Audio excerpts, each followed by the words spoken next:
Muy bien, muchísimas gracias por la presentación. Mm. Voy a desplegar yo mismo una breve presentación que quiero usar para acompañar mi palabra, que parten obviamente con un saludo muy fraternal desde Chile, Santiago de Chile, donde me encuentro hoy día agradecido de la invitación que me han hecho ustedes, señor rector. Muchas gracias por este honor de poder participar en una conversación sobre temas de tanta trascendencia para el momento que vivimos, como son o como es el tema de las innovaciones académicas en tiempos que ciertamente son difíciles en todas partes del mundo, particularmente en nuestra región en América Latina. Vemos que se ha convertido en el principal foco durante las últimas semanas de la pandemia del COVID-19, y efectivamente nuestras poblaciones, particularmente en sus sectores más vulnerables, estamos enfrentando situaciones en extremo dramáticas desde el punto de vista del desarrollo de los países, de la resistencia de sus instituciones, particularmente sus sistemas de salud, pero también, como bien se dijo acá en la mañana, en la inauguración por las autoridades de la universidad, porque los sistemas educacionales están efectivamente expuestos a unos desafíos que no podíamos imaginar desde 5 semanas atrás o 5 meses atrás. Yo lo que quisiera hacer en esta breve presentación es mostrar un cuadro de la educación superior en América Latina, por cierto, muy general, hacer una cierta visión topológica de cuáles son los lugares o los terrenos en los cuales se discute hoy día la innovación dentro de los sistemas de educación superior, mirar algunos escenarios posibles de innovaciones que suelen llamarse disruptivas, en el sentido que cambian paradigmas y significan transformaciones muy significativas de las reglas, de las propias reglas del juego del sistema educacional. Hablar luego de una cierta otra tradición que permite enfocar los temas de innovación, que son las llamadas innovaciones schumpeterianas, que vienen de este economista de fines del siglo XIX y comienzos del siglo XX, pero que ha tenido un enorme impacto en los estudios sobre innovaciones, y finalmente hablar sobre innovaciones incrementales, graduales, más pequeñas, más controladas, que probablemente estamos obligados prácticamente a vivir en el próximo tiempo. Respecto de la situación general de América Latina, y nada más que para tener un marco general de lo que voy a exponer, quiero recordar algunos hechos. Tenemos una plataforma institucional, un mundo de instituciones de educación superior, universidades e instituciones no universitarias que tienen distintos nombres dentro de la región: centros de formación técnica, institutos tecnológicos, ciclos de carreras cortas, en fin, se llaman de diversa manera. Tenemos un mundo, decía, altamente diferenciado y diverso de instituciones. Nada más piensen ustedes la magnitud de la educación superior en América Latina. Tenemos alrededor de 4.000 universidades, según las últimas estadísticas, en nuestra región. Más de la mitad de ellas son universidades privadas. Y tenemos además alrededor de 6.000 instituciones no universitarias de educación superior. Es decir, hay 11.000 instituciones muy diversas, de gran tamaño y de pequeño tamaño, altamente selectivas y abiertas a todo estudiante. Algunas universidades, como ya decía, de carácter privado, otras, por cierto, estatales, universidades metropolitanas y regionales, universidades confesionales y no confesionales, en fin, hay una diversidad de instituciones que obligan, luego cuando hablemos de temas de innovaciones, pensar que en realidad esas innovaciones tendrán que ser siempre en América Latina muy diferentes también y muy diversas en su gestación y en su desarrollo y aplicación, porque tenemos esta gran diversidad. Hemos experimentado en las últimas 2 décadas, dependiendo de los países, una enorme masificación de la matrícula. Si toman ustedes un periodo más largo, en el año 1950, a mediados del siglo pasado, en toda América Latina había 250.000 estudiantes. Hoy hay alrededor de 27, 28 millones de estudiantes en la región, ¿no? Es decir, ha habido una verdadera explosión de este nivel de la educación,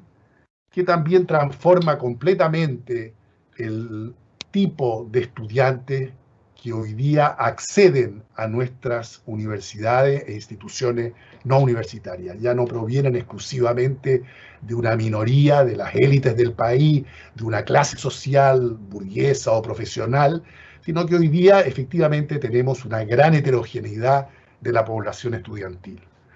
Hay una presencia en nuestras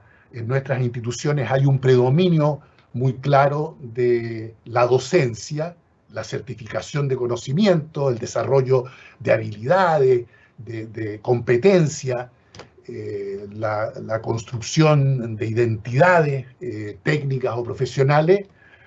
y tenemos, en cambio, un menor desarrollo en el concierto mundial de la producción de conocimiento avanzado, es decir, de las funciones de investigación,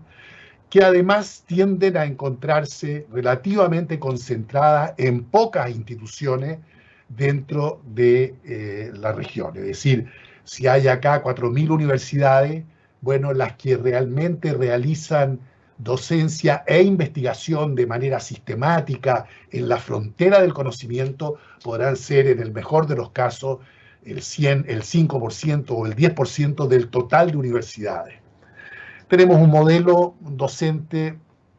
reconocidamente profesionalizante, muy altamente especializado desde el primer momento, muchas veces muy regimentado por reglas tanto de la legislación como reglas ministeriales, con un alto grado de presencialidad.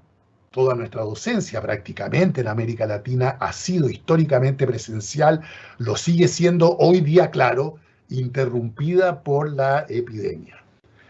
y llevada entera a plataformas de comunicación a distancia. Y finalmente tenemos en nuestra educación superior, cosa que también es importante tener en cuenta a la hora de hablar de innovaciones, tenemos en América Latina un financiamiento llamado mixto, donde los fondos o recursos que financian la educación superior provienen tanto del Estado o de los estados y del sector privado, incluyendo o no, dependiendo de los países, un sector de la educación superior donde los propios estudiantes y sus familias, con o sin crédito del Estado, financian a través del pago de aranceles su matrícula. Debo cerrar esta pequeña introducción diciendo que en América Latina hoy día la matrícula está repartida en dos mitades, prácticamente el 50, un poco más del 50% está en instituciones privadas y el otro 50% o un poquito menos está en instituciones estatales. Bueno, ¿qué representación gráfica puede uno tener de cuáles son los parámetros dentro de los cuales se discute sobre las innovaciones? Tenemos que distinguir claramente entre innovaciones que tienen lugar a nivel de los sistemas nacionales de educación superior de México, de Argentina, de El Salvador o de Chile, y aquellas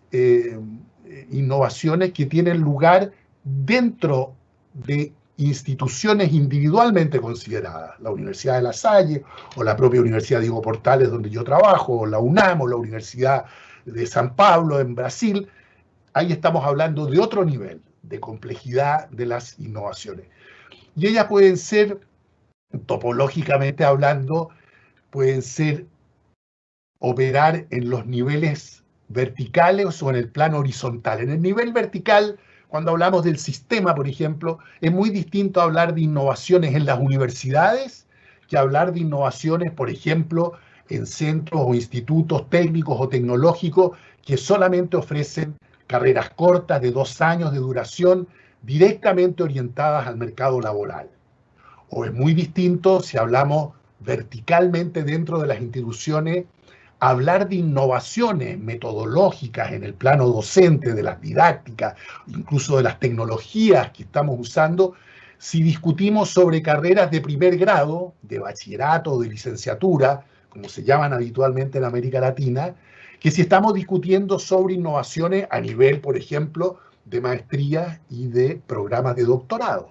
Son niveles verticales distintos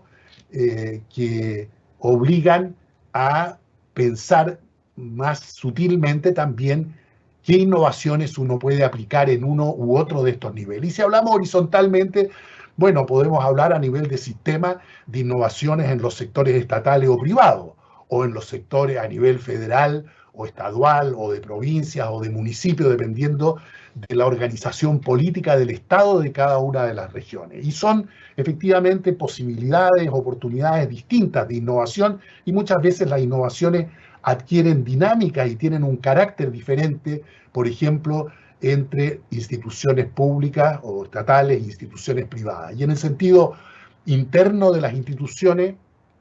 tenemos una gran diferenciación horizontal dentro de nuestras propias universidades, por ejemplo, entre facultades, entre carreras, entre distintas disciplinas, a veces innovaciones que discutimos en el mundo de las ciencias sociales y de las humanidades, corresponden estrictamente al tipo de comunidades que nosotros conformamos, distinto a lo que pueden estar discutiendo en la Facultad de Ingeniería o de Medicina o en las facultades de Ciencias Sociales y los departamentos de Astronomía, etcétera, etcétera. Entonces, ahí vemos una cierta topología, lo cual nos permite luego entrar a discutir algunos escenarios disruptivos que se están previendo por algunos a nivel global y también en algunos de nuestros países, como es, por ejemplo, para partir por la más directa y obvia en la discusión actual, el pensar que el día de mañana, en realidad, después de la experiencia de estos meses, por difícil que haya sido, lo que se va a establecer es a nivel sistémico. O sea, hablo acá de una innovación a nivel del sistema nacional completo de un país, un desarrollo de la educación superior básicamente a distancia, donde se abandona la presencialidad que durante prácticamente 10 siglos ha acompañado a la educación superior, y toda ella empieza a funcionar sobre la base de plataformas de comunicación digital o a distancia, una especie de universidad o de universidades propias de la cuarta revolución industrial, apoyadas en todos los cambios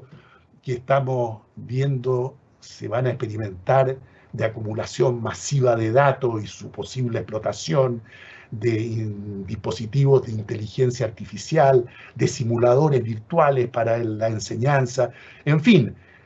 efectivamente está surgiendo una gran cantidad de nuevas tecnologías que, alcanzado un punto crítico, esta es la teoría de algunos, alcanzado una masa crítica, efectivamente van a llevar a que se transforme toda la educación superior y sea llevada a distancia. Declaro desde ya, y luego podemos conversar sobre algunos de estos temas, declaro desde ya mi cierto escepticismo, porque creo que la experiencia formativa, tanto de los colegios como particularmente de las universidades, si realmente ha de ser transformativa de las personas que se están formando, trátese de jóvenes adultos o de adultos, requiere de una interacción muy intensa, presencial, en unos lugares físicos relativamente cerrados dentro de la ciudad, como son nuestros campus o nuestros edificios universitarios.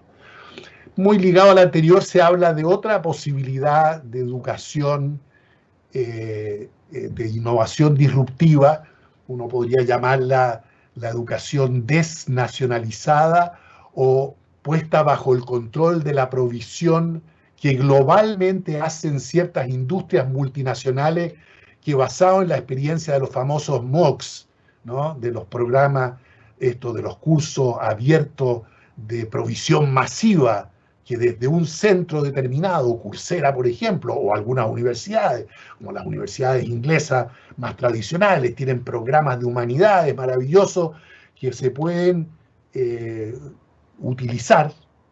como usuario, como estudiante, uno desde cualquier punto del mundo, y uno ve ciertos cursos y se habla de que tal curso de informática ofrecido por la Escuela de Ingeniería de la Universidad de Stanford, por ejemplo, tuvo 350.000 alumnos. Claro, después hubo una amplísima deserción de alumnos, pero finalmente terminaron, por ejemplo, 30 o 35.000 alumnos. Bueno, hay una teoría que dice que vamos a pasar a una fase siguiente de la globalización de la educación superior, donde la industria transnacional estaría, la gran industria tecnológica, hablo de Google, de Apple, de Amazon, estarán en condiciones de proveer ahora internacionalmente, a nivel global, programas de primer grado, programas especializados, programas de maestría y de doctorado que van a ser accesibles a partir de esos centros y de las universidades de mayor prestigio en el mundo, ubicadas, por cierto, más bien en el norte del mundo y no en nuestras regiones, que serían las proveedoras entonces universales de educación superior. Otra vez, yo soy muy escéptico de esta visión que además me parece obedece o obedecería en esas condiciones a una suerte de redefinición de la geopolítica entre el centro y la periferia que dejaría transformadas a las instituciones nacionales en instituciones meramente secundarias, acompañantes de esta provisión que se haría desde algunos centros universitarios de alto prestigio ubicados en países como Estados Unidos, el día de mañana también la República Popular China, Inglaterra, Francia, Alemania, etc. Otra disrupción paradigmática de distinto tipo tiene que ver, por ejemplo, con la organización de la docencia, que es una cuestión que en América Latina hemos discutido con cierta detención y seriedad. ¿Qué ocurriría si cambiamos nuestro paradigma de carrera relativamente larga, altamente especializada, por un currículo donde el primer grado sea un grado más general en ciencias sociales, en humanidades, en ciencias naturales, y luego, después de 3 o 4 años de ese bachillerato, hacemos, como hace el paradigma de Bolonia para las universidades europeas, una primera especialización de 1 o 2 años de duración a nivel de maestría, nosotros diríamos a nivel de títulos profesionales, y luego la persona a lo largo de la vida, en un esquema de aprendizaje a lo largo de la vida, va haciendo diversas especializaciones de acuerdo a su propia necesidad, a su desarrollo personal, a las señales de los mercados laborales en cada uno de nuestros países, a la intensidad con que operen los cambios tecnológicos, etcétera, etcétera. Bueno, hemos visto a lo largo de estos tiempos en que hemos discutido en algunos países e intentado hacer algunas cosas en esa dirección, lo difícil que es y lo resistente que es la organización tradicional del esquema y del paradigma docente, a veces llamado napoleónico, porque de ahí viene en su origen de la Universidad Napoleónica Francesa, que luego influye sobre distintos países, entre otros en el siglo XIX sobre España, y de España viene una cierta influencia entre francesa y española hacia América Latina que hace que hayamos adoptado ese esquema y no el esquema anglosajón, originalmente inglés, de bachillerato, de educación liberal, llamémosla así, de la educación humanista tradicional, de visiones disciplinarias, de duración relativamente corta, pero que le da a la persona una suerte de visión total del mundo del conocimiento, a partir de lo cual después hace sus especializaciones. Y finalmente hay otro tema de disrupción, de innovación disruptiva que está en discusión, y muchos hablan de un escenario que los anglosajones llaman del unbundling, de la desagregación de la investigación y la docencia en las instituciones universitarias. Y hay muchos que prevén que uno podría llegar efectivamente a tener toda la investigación puesta en centros especializados estatales o en centros especializados, laboratorios de investigación y desarrollo de las empresas, y que las universidades a la larga en el siglo XXI perderían el monopolio primero sobre la producción de conocimiento más avanzado, y luego la investigación, su peso principal, su centro de gravedad, estaría fuera de las universidades. Y entonces toda esta discusión que tenemos sobre la riqueza potencial que en una institución como la universidad tiene la interacción entre producción avanzada de conocimiento por un lado y enseñanza por otro lado, donde los profesores puedan muchas veces ser también investigadores que en su área disciplinaria están en la frontera internacional, las ventajas o no que eso podría tener para una buena docencia especializada de nivel particularmente de posgrado en las universidades. Entonces ahí hay otro escenario, el escenario de la desagregación de funciones. Nada más que enuncio rápidamente este esquema schumpeteriano, que fue pensado obviamente para las innovaciones en el terreno económico y de los mercados, digamos, en la Europa de comienzo del siglo XX, pero que, como decía, ha tenido una larga influencia y nos permite identificar distintos tipos de innovaciones ahora aplicadas a la universidad. Podemos hablar de que la universidad está constantemente inventando nuevos, entre comillas, productos. Por ejemplo, nuevos programas, nuevos tipos de credenciales, formas nuevas de usar los medios de comunicación. En fin, nuevos programas para la retención de alumnos, gran problema en América Latina. O bien, podemos hablar, como hablaba Schumpeter, de la creación de nuevos métodos de producción, la educación a distancia o la organización de la investigación no en departamentos, sino que en grupos de tarea interdisciplinario, o los países inventan nuevos modelos de evaluación y de acreditación de sus universidades, que luego se traduce en innovaciones metodológicas dentro de la universidad para ir evaluando, monitoreando y mejorando la calidad en sus propias actividades de docencia, de investigación o de extensión y vinculación con su medio, o bien la apertura de nuevos mercados, gran discusión que tienen muchas universidades, aunque a veces no lo discutan en términos de mercado, sino que de nuevos segmentos, de nuevos públicos, de nuevos grupos etarios que podrían transformarse en objetivos de desarrollos especiales desde la universidad. Por ejemplo, muchas de nuestras universidades discuten hoy día en América Latina programas especiales para personas adultas o llamadas de la tercera edad. Y hay muchas universidades que hoy día tienen programas muy ricos, dirigidos específicamente a las necesidades de esos grupos etarios, o universidades todo lo contrario. Ustedes tienen en México mucha tradición en esto, de estar involucrados en la formación de los últimos años de la educación media o secundaria superior. Bueno, esa es otro público no tradicional de la universidad. En América Latina no existe en muchos países ese contacto tan estrecho que tienen algunas de vuestras universidades en México. Nuevos insumos y fuentes de recursos que constituyen innovaciones interesantes desde ese punto de vista. Por ejemplo, hoy día muchas universidades de América Latina están reclutando sus profesores entre personas formadas dentro del país y también abriéndose a sus postulaciones de docentes y de investigadores internacionalmente. Y cada día son más las facultades de ingeniería, de medicina, de las humanidades y de ciencias sociales, que uno ve que sus cuerpos de profesores, yo lo veo claramente, por ejemplo, en mi país, pero lo he visto también en otros, empiezan a tener una composición bastante más internacional y no ya solamente local y nacional como era antes. Ahí estamos cambiando uno de los principales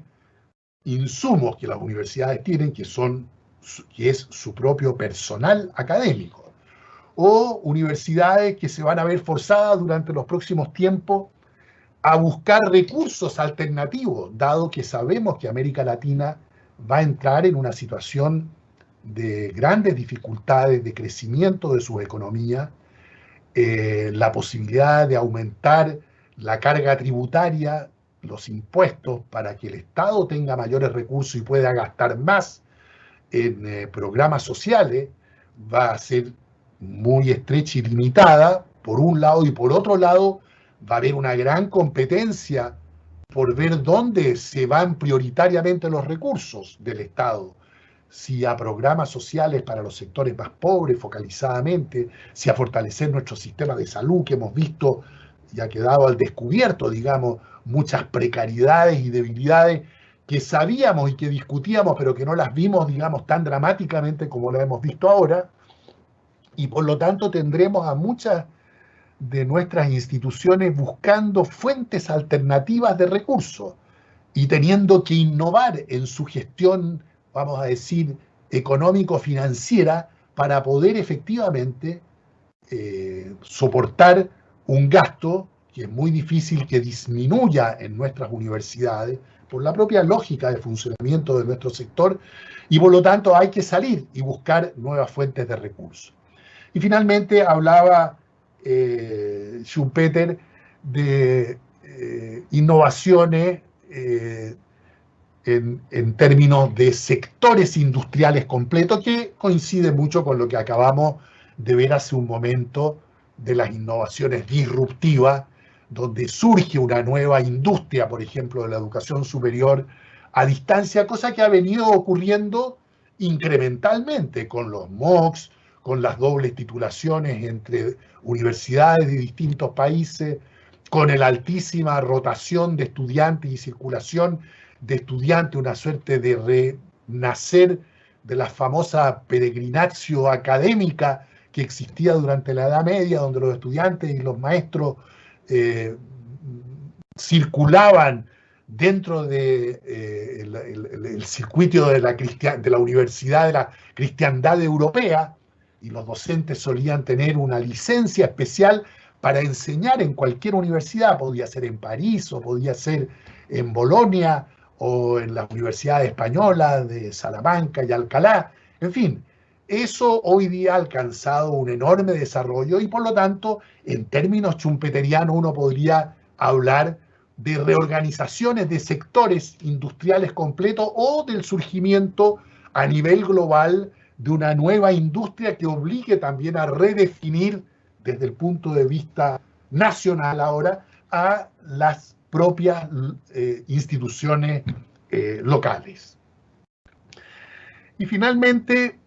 en esta introducción, digamos así, a la conversación, que como digo, agradezco me hayan invitado a hacer, quiero concentrarme en innovaciones que quizás son más cercanas a lo que estamos discutiendo en estas semanas y meses en nuestra región. Yo he tenido la oportunidad, por mi propio trabajo, del estudio comparado de la educación superior y de políticas de educación superior, estar en contacto con muchas distintas universidades en propio México. Hace pocos días una conversación muy interesante con colegas del DIE, del Departamento de Investigación Educativa del CIMESTAF, y hace un tiempo, 2 o 3 semanas, con un grupo de colegas colombianos, y luego una conversación interesante con rectores de universidades de distintas partes, y lo que ve es que efectivamente existe una seria discusión, no puramente especulativa, sobre la,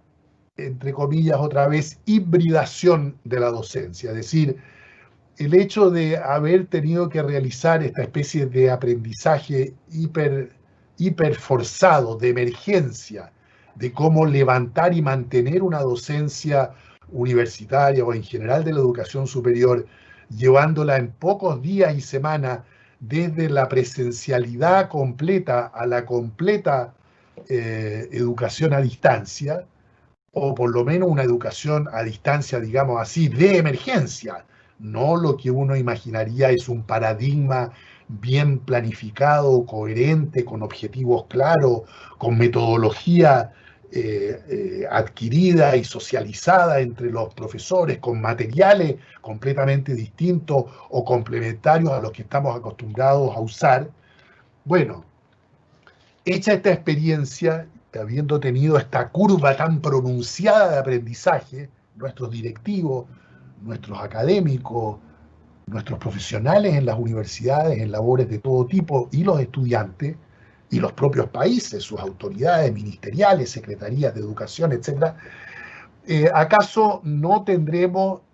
ahora ya bastante más necesariamente que ir hacia una suerte de docencia híbrida? A veces los americanos hablan del ladrillo, el brick, y del click, del mouse, es decir, que combina estas dos grandes plataformas, la presencial directa y la de presencia a distancia, y que eso, claro, para que fuese realmente una innovación, no puramente un cambio tecnológico de base, sino realmente una innovación pedagógica y educacional, supondría un cambio bien interesante de organización curricular, de preparación y capacitación de nuestros profesores, de vinculación con los estudiantes, de reorganización de las jornadas de trabajo, de relocalización en la espacialidad física. En fin, yo creo que tendremos inevitablemente una discusión, y pensaría que las universidades con mayor capacidad de cambio van a ir, creo yo, por lo que estoy percibiendo, escuchando y conversando con universidades, van a ir esas universidades hacia modelos híbridos de docencia, que serán diversos dependiendo de las facultades y disciplinas del pregrado y del posgrado, pero que le darán un nuevo dinamismo al relativo conservadurismo que solemos observar en la docencia universitaria. Vendrá también una discusión interesante sobre, también en el plano docente, sobre, bueno, que es más general, que es cuál es el tipo de profesional que queremos formar en la primera parte del siglo XXI, dentro de un contexto de cambio de época y de cambio de civilización, y dentro de una época de mucha austeridad económica que obliga a una enorme resiliencia de las personas que formamos y a una flexibilidad especial a la vez para poder adaptarse a un mundo, sobre todo del trabajo, que va a ser tan transformativo durante el próximo tiempo. Entonces, toda esta discusión que se ha estado haciendo en el mundo entero, y que más allá de la disputa a veces sobre el lenguaje de las competencias del siglo XXI, porque no pareciera que a veces se esté usando el término de competencia comprensivamente, incluyendo conocimiento, habilidades, desarrollos de carácter, desarrollos de la identidad personal, formas de apreciación del mundo en todos sus aspectos, incluido el estético, el histórico tradicional, etcétera, etcétera. Pero esta discusión sobre el tipo de graduados nos viene dado no solamente por el remesón que hemos experimentado en este último tiempo, sino que también por la famosa cuarta revolución industrial. Nos viene dado por la tensión interna de las culturas propias de nuestras universidades. Las universidades católicas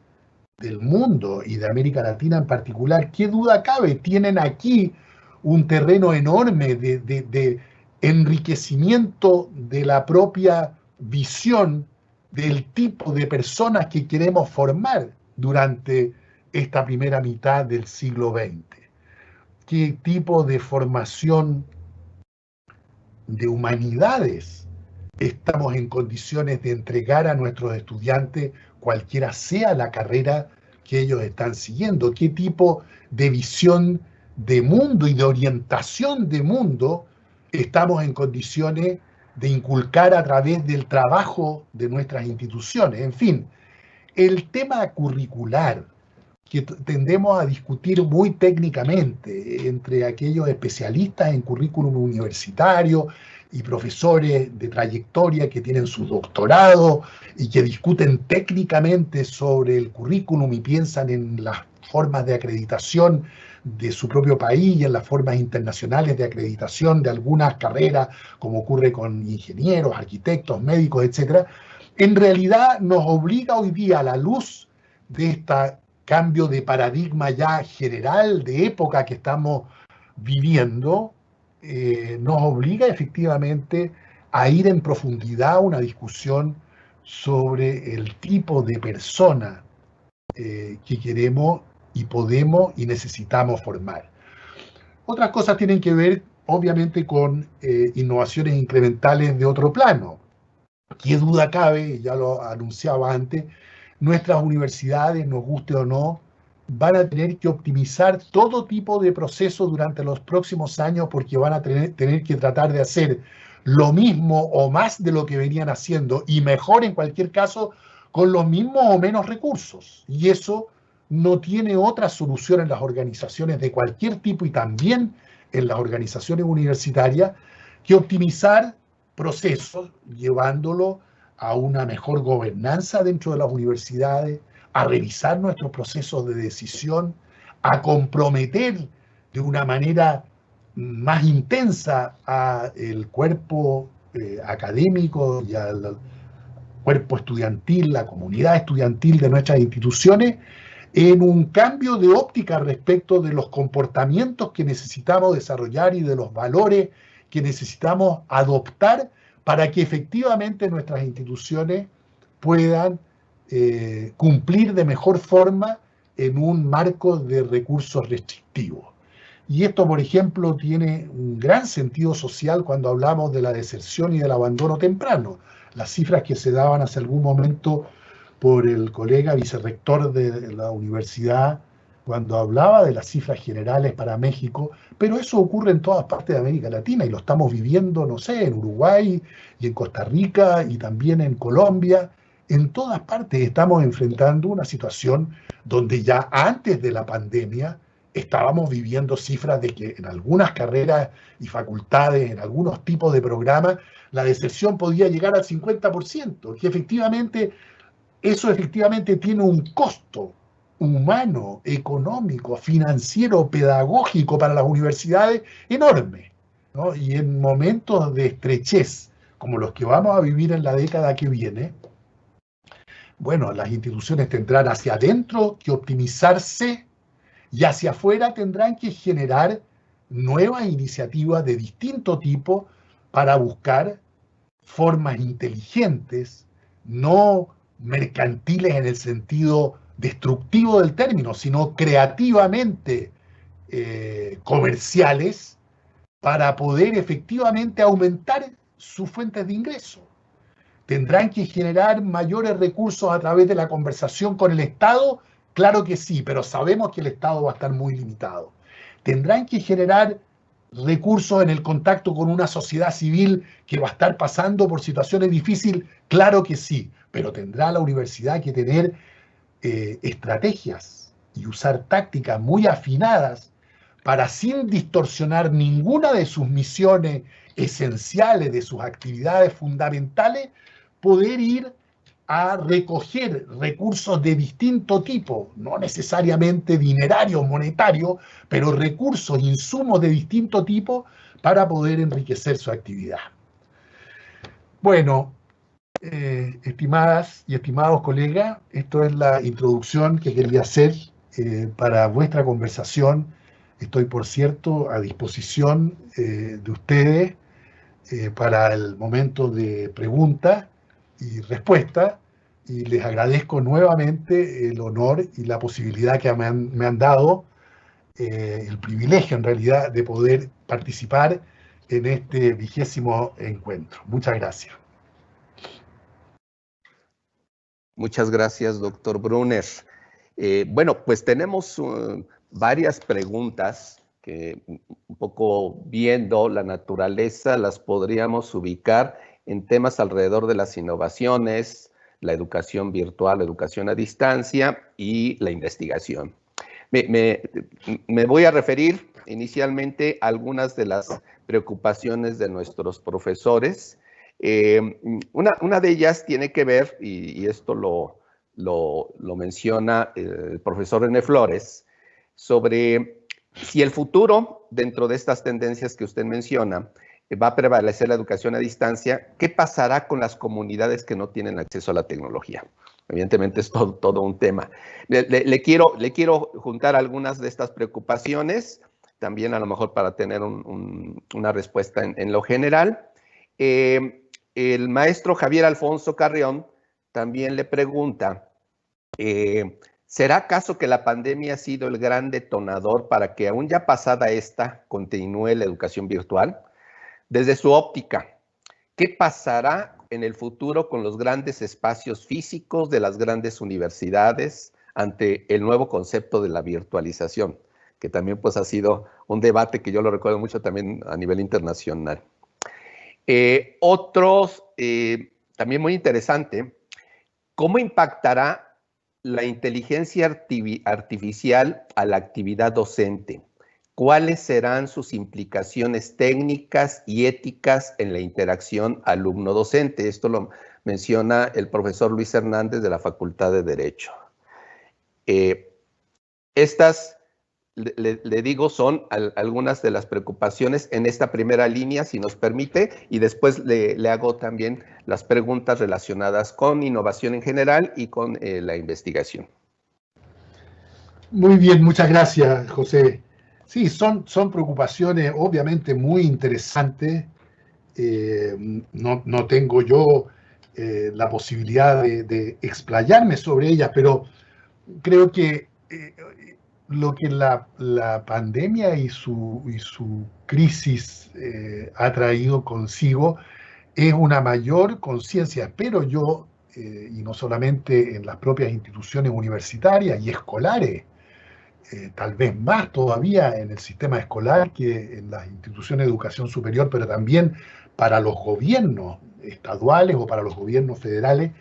es la necesidad de acelerar y de profundizar políticas en el plano de la comunicación tecnológica de acceso de todo el mundo a Internet y de acceso a al hardware que hace posible la conexión, sean computadores o los famosos iPads, o sea, la telefonía móvil, que es la más generalizada. Pero ha quedado al descubierto que las desigualdades que sabíamos que existían desde el punto de vista de la sociedad de la información, efectivamente tienen, llegado el momento crítico, tienen un peso enorme. Y hemos visto que parte del problema del funcionamiento para el sistema escolar, particularmente, pero también para cada una de nuestras universidades, es que los estudiantes, particularmente de sectores vulnerables, en sectores geográficamente apartados o que están en lugares donde las comunicaciones públicas y el Internet o es muy precario o no llega, efectivamente los pone a esos estudiantes y a esas personas en una enorme desventaja. Entonces, aquí hay básicamente un desafío, creo yo, para los gobiernos en primer lugar y enseguida también para las universidades, pero yo he visto que las universidades, dentro de sus limitadas posibilidades, han hecho efectivamente enormes esfuerzos para tratar de proveer conexión y acceso a los estudiantes que no lo tenían. Ahora, lo que vaya a ocurrir el día de mañana con los espacios físicos, que en universidades de cierto tamaño hacia arriba son espacios complejos, espacios que han ido construyéndose, digamos, a lo largo de décadas. ¿Qué es lo que va a significar esto? Incluso si estamos en una idea no de revolución disruptiva, sino de incrementalmente ir adoptando una plataforma híbrida donde la presencialidad y la distancia se combinan de diversas formas. Ya hay docencia que estas llaman blended a veces también, donde los estudiantes ocupan efectivamente menos el espacio físico, menos días, menos espacio físico en términos absolutos. Bueno, va a obligar efectivamente a repensar actividades de muy diverso tipo que se pueden hacer en espacios que van a dejar de tener el uso tradicional que han tenido. Bueno, será eso que va a haber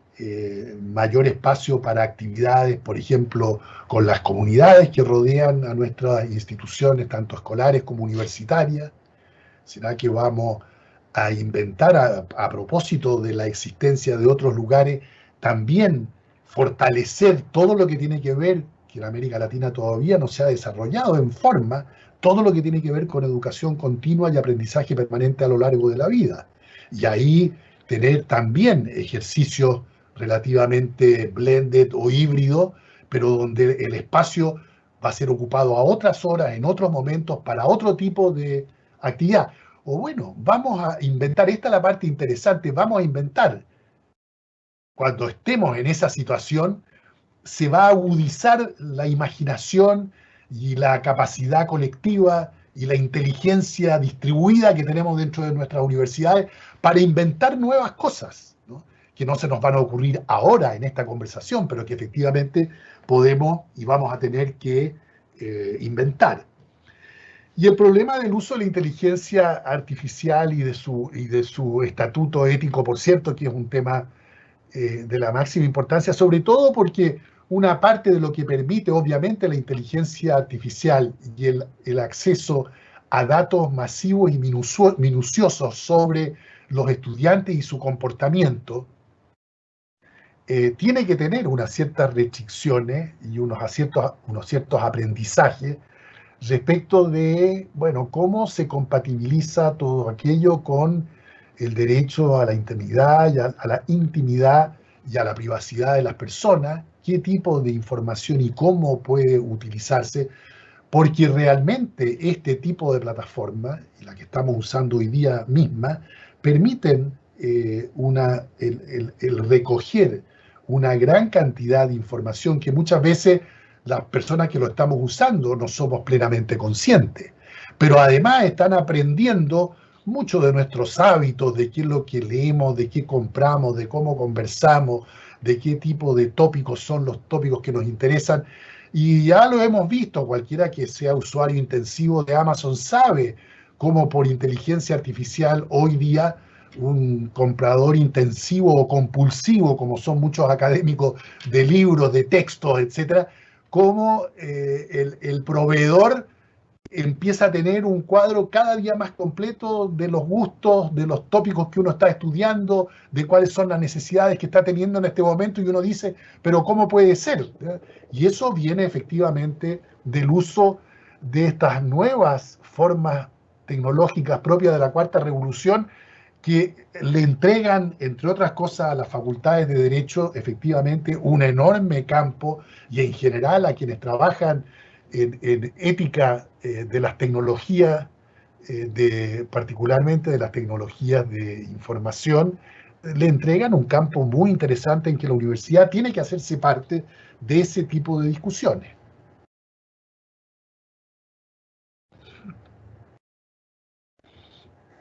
Sí, muchas gracias, doctor. Le pongo otro bloque de preguntas relacionadas ya con innovaciones. Nos pregunta el profesor Silvano Vittar, ¿puede existir innovación en una sociedad no abierta a la ciencia? ¿Es tarea de las humanidades generar la disposición de una sociedad para la ciencia? Otra pregunta que también le hace, permítame, el doctor Roberto Vázquez, dice, lo voy a leer textual, los diferentes modelos de innovación de forma aislada quizá tengan muchas ventajas y desventajas. ¿No sería más conveniente proponer esquemas que integren las diferentes visiones y combinar las innovaciones schumpeterianas con los mundos virtuales, inteligencia artificial, neuroretroalimentación y aprendizaje personalizado? La maestra Raquel Hernández también le pregunta, dice, me parece que la educación invertida permite cuestionar el tipo de estudiante que necesitamos para enfrentar el siglo XX, pero también del tipo de académico que como profesor se requiere para enfrentar esta transformación. ¿Qué opina usted de la propuesta de aula invertida? bueno, sí, si gusta, bajo esta perspectiva, por favor, doctor. Muy bien. Yo creo que efectivamente una sociedad abierta tiene enormes ventajas desde todo punto de vista. Lo que pasa es que aquí uno entra en un terreno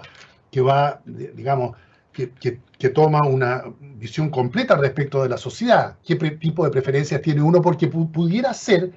que en algunas situaciones sociedades cerradas muestran tener también capacidades de innovación, pero lo manejan en general de otra forma, discuten los temas éticos respecto del alcance de las tecnologías, sean de la biotecnología o de la tecnología digitales de información y comunicación, las usan de distinta manera. Entonces, a mí me parece que en realidad las sociedades que a partir de la apertura en sus condiciones de convivencia política, económica y social pueden usar más ricamente las innovaciones y pueden generar más dinámicamente innovación con sentido humano, son sociedades abiertas. Y desde ese punto de vista, me parece que muchas tendencias contemporáneas que miran casi con envidia el tipo de control total que algunas sociedades pueden ejercer sobre su población y el conocimiento que llegan a adquirir sobre cualquier dimensión de la actividad humana de esas poblaciones y los controles panópticos que logran desarrollar, yo no miro con envidia esos ejercicios, aunque puedan efectivamente conllevar formas de innovación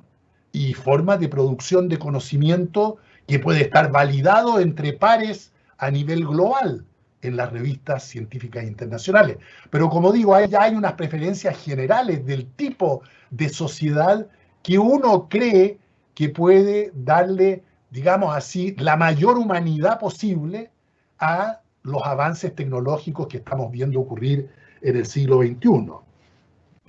Ahora, metodológicamente, ¿qué tipo de esquema para discutir innovaciones? Bueno, yo creo que hay yo presenté algunos pocos que me permitían ordenar, así, pragmáticamente para los efectos de esta conversación, ordenar algunas alternativas. Pero uno puede jugar con estos y otros que hay para armar, digamos, las conversaciones que uno desee tener. A mí me parece que por ejemplo, algo que yo no hice sistemáticamente, pero donde uno podría incluir varias de estas aproximaciones que yo usé, es la típica discusión que hay hoy día sobre escenarios de futuro, y que uno puede armar escenarios de futuro usando distintas metodologías y aproximaciones para identificar, en el caso de lo que nos interesa a nosotros, para el mundo de las universidades y de las instituciones de educación superior en general, identificar cuáles serán las tecnologías y los efectos tecnológicos de mayor importancia para la docencia de pregrado o para la investigación de las ciencias sociales, etcétera, etcétera. Y finalmente, respecto de aula invertida, que yo creo que es una típica de las experiencias que va a tener, que ha tenido ya un cierto desarrollo, que se estaba aplicando en realidad antes de la explosión de la pandemia, y que retornará tal vez con más fuerza, es la que tiene que ver con la capacitación, el desafío, digo, el de la capacitación de los docentes. De hecho, si uno mira lo que ha ocurrido en este tiempo de emergencia, es que hemos pasado todos los docentes que teníamos algún grado de experiencia, de especialización, de formación más sistemática o menos para enseñar presencialmente, a tener que hacerlo a distancia. Bueno, y uno ve situaciones a veces dramáticas, o sea, profesores, colegas míos que llevaron inicialmente su curso tal como lo estaban haciendo de teoría 1 en sociología, hablando 2 horas con unos apuntes y con baja interacción con los estudiantes, llevarlo estrictamente igual al Zoom o al Canvas o a cualquiera de los mecanismos que se están usando hoy día para hacer educación a distancia y hablarle 2 horas a estudiantes sin ni siquiera a veces mostrarles el rostro. Hubo profesores que ensayaron al principio porque estaban en un lugar que no querían mostrar, a hablar desde la incógnita. Bueno, efectivamente necesitamos, si queremos pasar a usar normalmente mecanismos como el del aula invertida, necesitamos capacitar, asegurar, digamos, por un lado capacitar a los profesores, por otro lado asegurarnos que los estudiantes tienen oportunidades iguales de acceder a la tecnología y de acceder a estas nuevas formas de procesos de enseñanza y de aprendizaje, porque de lo contrario las desigualdades ya existentes se van a ver multiplicadas a propósito de los efectos de los nuevos métodos que estemos tratando de usar. Pero yo creo que en vez de servir la sensibilidad y el cuidado por no profundizar desigualdades, en vez de que sirva de coartada para no proponernos discutir en serio las innovaciones, lo que tenemos que hacer es decir, bueno, ¿qué rasgo particular tiene que tener la innovación docente en nuestro país, dadas las desigualdades que existen? Y por lo tanto no paralizar la discusión de la innovación, sino que incorporar como un factor central, que probablemente no es el mismo en Dinamarca, Finlandia o en otros países desarrollados, incorporarlo a nuestra discusión sobre las innovaciones que pretendemos hacer. Muchas gracias, doctor. Bueno, pues en aras del tiempo también, porque estamos programando para terminar 10:30, quisiera hacerle, nos han llegado todavía más preguntas en este lapso, que bueno, a lo mejor igual si me permiten, se las mandaré para a lo mejor continuar el diálogo en otra circunstancia. Pero aquí, centrado, la profesora Diana Hernández pregunta, ¿qué acciones se pueden llevar a cabo para fomentar la investigación en tiempos normales y en tiempos de pandemia? Que pues también es una de las grandes preocupaciones, hacia dónde y cómo fomentarla. Sobre todo, bueno, en la Universidad La Salle, pues la investigación pues es también un tema muy importante que estamos desarrollando. Con esta, pues a lo mejor terminamos en esta oportunidad, doctor. Muchas gracias. Muchas gracias, José. Bueno, hay que estimular, y yo creo que los investigadores es distinto en cada una de las disciplinas y los campos, ya sabemos, hay que aceptar la enorme diversidad y no hacer discusiones demasiado generalistas, porque los estímulos también varían en distintas áreas del conocimiento. Pero qué duda cabe, nosotros los investigadores en educación, y yo pertenezco a una facultad de educación y trabajo con colegas que investigan desde educación temprana hasta educación de nivel doctoral y que investigan sobre temas de economía política y de gobernanza y de métodos pedagógicos, es decir, todo el campo de la investigación educacional. Nos sentimos, obviamente, compelidos hoy día por la situación a trabajar en condiciones difíciles de investigadores, pero a trabajar de cara a estos problemas que uno ha podido ver y apreciar particularmente en esta fase de la pandemia, que nos saca en cierta medida la normalidad porque nos obliga a mirar, por ejemplo, la gran discusión que hay hoy día sobre la reapertura de los colegios. Simplemente para poner una, ahí los investigadores que trabajamos desde las políticas públicas, como hago yo, sobre políticas públicas educacionales, bueno, ¿qué factores tenemos que tomar en cuenta que vayan más allá de las restricciones médico-sanitarias? ¿Qué factores hay que tomar en cuenta respecto de cultura familiar, de comportamientos juveniles, etcétera, para que esas políticas efectivamente resulten? Otros que trabajan en métodos pedagógicos y están preocupados de la evaluación de mis colegas han estado intensamente viendo, bueno, qué tipo de evaluación formativa, dado que es difícil hacer evaluaciones sumativas, exámenes tradicionales a distancia, qué tipo de evaluación formativa y qué aprendizaje respecto de eso están ocurriendo a nivel de profesores y qué nuevos protocolos de evaluación debiéramos crear. Es decir, y la autoridad de la facultad, de la universidad, tendrá que tener la imaginación y la habilidad para llevarnos a nosotros como investigadores a estar muy atentos a este tipo de nuevos problemas, a nuevas relaciones de trabajo en equipo que se generan normalmente en estas situaciones de tanta presión, donde hay tanta demanda de conocimiento, como nunca antes en realidad. Bueno, una facultad de educación debiera estar planificando coherentemente qué tipo de investigaciones en estas circunstancias especiales hay que estar desarrollando para poder cumplir con el deber que tenemos las universidades de bien público con nuestras sociedades. Muchas gracias, me despido acá de ustedes otra vez, agradeciéndole la paciencia y la compañía y el honor de poder haber estado participando de esta conversación. Muchas gracias. Muchas gracias, doctor Brunner. En verdad es un privilegio pues tener esta reflexión que, como usted lo menciona, pues son algunas líneas generales. Me quedo también con, aparte de las preguntas que me parece que son muy, muy interesantes de lo que nuestros profesores y profesores expresaron, la posibilidad pues del diálogo. Usted habló de esta cuestión de crear, de inventar. Entonces, agradecerle el privilegio pues, de escucharlo.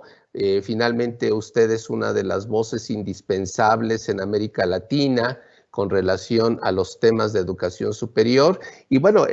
pues el hecho de que tuvimos la posibilidad de pues, expresarlo con nuestras maestras, nuestros maestros, y bueno, finalmente pues son las reflexiones que nos seguirán en el curso para seguir trabajando, seguir caminando y seguir actuando. Muchísimas gracias por su generosidad de compartir saber, experiencia y también esa visión de esperanza que usted nos transmite. Muchas gracias.